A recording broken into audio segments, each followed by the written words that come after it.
Hey y'all, welcome back to my channel.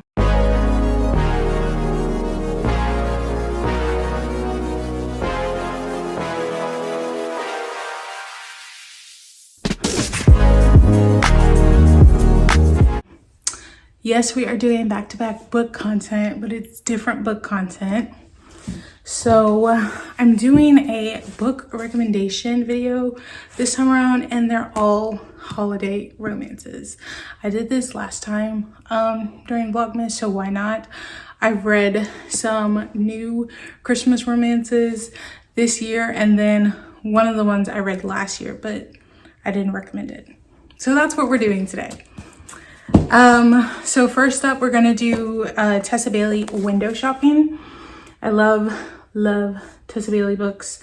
Last year I recommended Wreck the Halls, and this year I got this one. It got re-released with a new cover. As you can see, it's also a quick read. I really enjoyed this one. They had such good chemistry together. It was like a cute quick read, and it kind of gave off a little bit of Hallmark vibes. 2 weeks before Christmas, and all through Manhattan, shop windows are decorated in red and green satin. Stella is standing alone outside a famous department store when a charming man asks her opinion on the decor. "It's a tragedy in tinsel," she says, unable to lie. Then he asks for a better idea, with a twinkle in his eye. She didn't know he owned the place when he put her on the spot, and now she's working for that man, trying to ignore that he's hot. But as a down on her luck girl with a difficult past, Stella knows how to make a good opportunity last. So she gives it her all, working without stopping, trying to resist temptation because she's just window shopping. Love it, love it, love it. So Stella does have this past, which it's made unknown like fairly early that she went to jail. So it's now hard for her to get a job. Now, it explains why she went to jail and like what she did. There is a reason behind it. And before this even gets known, she meets him and he's kind of like, okay, I kind of like her, good vibe, she speaks her mind. But again, like, she didn't know he owned the shop. And he's like, you know what, fill out an application. She's kind of tossing and turning because she knows she has a record that could be wrong. Needless to say, she ends up doing like a trial basis on the job. And she starts kind of getting her footing. She has her own issues with like family and like how she got into jail. So that's kind of like weighing on her. And our guy, he's noticing some things about her. He wants to get to know her, but then he can sense her hesitancy, and all while she's trying to like make a new name for herself, like reinvent herself and start over. And he's trying to come into his own because this is a family business and now he runs it. But again, like his family did it before, like his grandma, his dad. And by him taking our girl Stella on, it's creating a little bit of tension in the family because she's doing things differently in the window decor that was done previously. And there's some like toss and turn going on. And all while this is happening, Stella starts to realize that she likes her boss. He's kind of cute. She would like to cross that line with him, but like, she just got this job. She can't really be doing that. And before she makes feelings known, he's kind of having the same thoughts. Like, I like her. She kind of gets me, but we don't want to cross that line. And if they cross that line, then there's paperwork. So there's a lot of tension between the two because they're trying not to cross the line, but also as they're getting to know each other, the feelings start to rise. So yeah, this one was really cute, really quick. And then it only has 243 pages. Then we're going to do Jasmine Guillory Royal Holiday. I love Jasmine Guillory. I have a few of her books. Now this is actually book 4 in a series, but I bought this before I knew that. But it's also said that you can read the books out of order and it would still be okay. You'll just get a better experience if you read them in order. Also, look how cute this cover is. All right. Vivian Forrest has been out of the country a grand total of 1 time. So when she gets the chance to tag along, on her daughter Maddie's work trip to England to style a royal family member she can't refuse. She's excited to spend the holidays taking in the magnificent British sights, but what she doesn't expect is to become instantly attracted to a certain private secretary, his charming accent and his unyielding formality. Malcolm Hudson has worked for the Queen for years and has never given a personal private tour until now. He is intrigued by Vivian the moment he meets her and finds himself making excuses just to spend time with her. When flirtatious banter turns into a kiss under the mistletoe, things snowball into a full-on fling. Despite a tickling timer on their holiday romance, they are completely fine with ending their short, steamy affair come New Year's Day. Or are they? So this is another quick holiday read, but this one was definitely a Hallmark Christmas movie. That's what it felt like reading this. And then so Vivian gets invited on this trip to London with her daughter, and so their bond kind of reminded me of the bond I have with my mom. So it was if my mom and I went on a London trip and then I had to work, but she was getting the romance of her life. That's what it was giving. So that's what it reminded me of, if my mom and I traveled together and then she just started having a romance, an abroad romance. Love that for her. If it ever happens, love that, speaking into existence. But this is what it reminded me of. And so Vivian's might as well. I'll be able to spend Christmas with my daughter. Again, we're abroad, we're in London. She's never been to London. Sure. So while she's out there though, her daughter does still have to work. So they're not spending an insane amount of time together. And early on, she meets our guy. Girl, I'm blanking on his name. Malcolm. She meets Malcolm. And at first, she's he's cute. Who is he? And then she hears he's up there close with the Queen. So she's okay. But from Malcolm's point of view, he sees her and he kind of likes her too, would like to get to know her more. And so it starts with cute little tours of cottages where they live, horse rides, all that. So it starts on cute little dates, and then feelings start to get involved. But Vivian's kind of in her head. She's is this just going to be a holiday romance? Could this be something more? Both Vivian and Malcolm had previously been married and are now both divorced at this time. So they're kind of tossing and turning.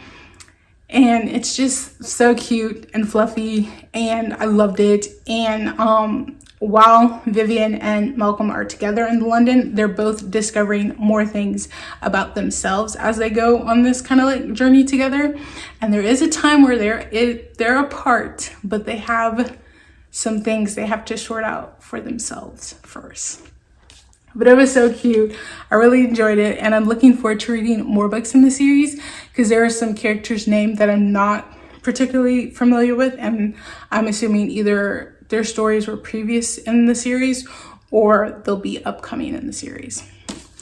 And then this one had 295 pages. So next we're doing The Xmas Holidays by Zoe Allison. I read this last year. This is a second chance romance, if you can't tell by the title, and set in a ski resort. Love that. So it's hard to escape your ex when you're working together over Christmas in the Scottish Highlands, but being stuck together might be the best possible present in this sparkling new contemporary romance. Maya Basher is dreading her drive home for Christmas and having to explain that she's just left her high-paying position in a long-term relationship. So a brief detour to her friend's festive party doesn't seem like such a bad idea. Until Maya walks in to find the last person she wants to see, Sam, the boy who broke her heart 8 years ago. And he's serving drinks naked. Sam Holland is working an extra job on the sly to help his friend get by. But little did he expect Maya Basher to come barreling back into his life, learning about his secret side hustle and taking back her old job alongside him at the daytime role as a ski instructor on the slopes of the Scottish Highlands. As both Sam and Maya realize that the reason for their heartbreak so many years ago wasn't entirely as it seemed, they must learn to stand up for what they want most or miss their second chance at love.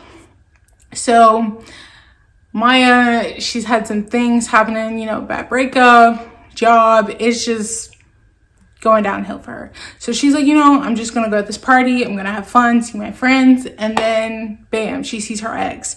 Not who she wants to see, especially because her and Sam ended things on bad terms. Like, it wasn't a good breakup. And yeah, that kind of ruined her vibe for a little bit. And then Sam is kind of skeptical. He's like, out of all the people to see me at this job right now, it has to be my ex-girlfriend. Like, what's going on? So now that they've seen each other, it's trying to like work around each other. And then when Maya gets back her old job, now Maya and Sam have to work together as exes. And so it's kind of like this awkward moment of, what are we supposed to do? Because it was a bad breakup. But as they start working together, again, they start to see different sides of each other. And then in some ways they go back into when they were in a relationship where they were so comfortable being able to say things to each other. And as they start having that, it kind of like builds back up their relationship. They're having like cutesy little banter. Sure, there's still like some tension from the breakup, but they're in a bit of a space where it's okay. Like, they're making it work, especially for this job, but also they're learning new things about each other. And as they continue to learn more about each other, they're also learning that what happened in the past, there was a little bit more to it. So there is a story behind the breakup and it is explained, but it's like one of those things where not everyone knows the entire truth of it. So that was happened, and it kind of just left things sour with the both of them. So with this experience, you know, they both grow individually, but then they're able to grow together and learn from past mistakes. So it was a cute little romance. She's a little bit thicker, but this was still a pretty quick read. It was 390 pages, and this was also like my first book by her, and I did really enjoy this one. And now for the last book, we have How My Neighbor Stole Christmas by Meghan Quinn. I just love the cover. So this is the Walmart exclusive edition. It has a pink cover. The Barnes & Noble's exclusive edition has a blue cover, and then the regular ones sold at like Walmart, Amazon, Target have a green cover.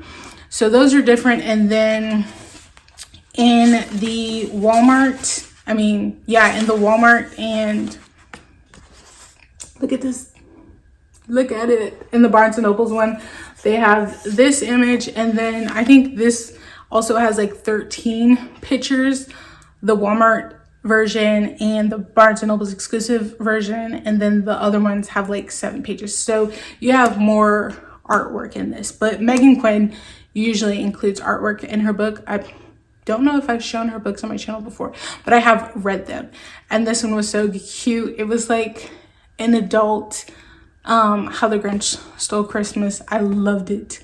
It was good vibes, and it was also a rom-com. Like, Meghan Quinn likes to write a lot of rom-coms. Every Kringle in Kringleton celebrated Christmas a lot, but Coal Black on Whistler Lane unfortunately did not. As his fellow citizens decorate their quaint town brimming with carols and glad tidings, Cole wants nothing more than to hibernate the winter away, but his dreary plans are thwarted when his Christmas nemesis, Story Taylor, moves in next door to care for her Aunt Cindy. Immediately, the new neighbor turns his life into a real nightmare before Christmas, especially when she decides to enter the town Christmas Kringle contest in honor of Cindy. And better yet, Story is determined to win. Over Cole's dead body, she will, with help from his friend Max. Cole decides to enter the competition as well, to beat Story at her own game by pretending that this hometown grump's heart has grown 3 sizes this season, and he's fallen for the girl next door. And unfortunately for Story, she has to follow his lead to save her chance at the Christmas Kringle title. But the competition isn't the only thing that heats up. Cole and Story's fake relationship becomes very real, and before they know it, they're attempting to hide it from Aunt Cindy. Things get complicated. The competition gets tough, and all it takes is one single night for someone to steal it all. So, you know, Max, like the dog in the movie. Okay, so they kind of start off as enemies to lovers. So we have an enemies to lovers trope, and then we have a fake dating trope, and holiday romance. So our guy, he's a grump. He's not really for all this. It's not up his alley. And then Story comes along the way.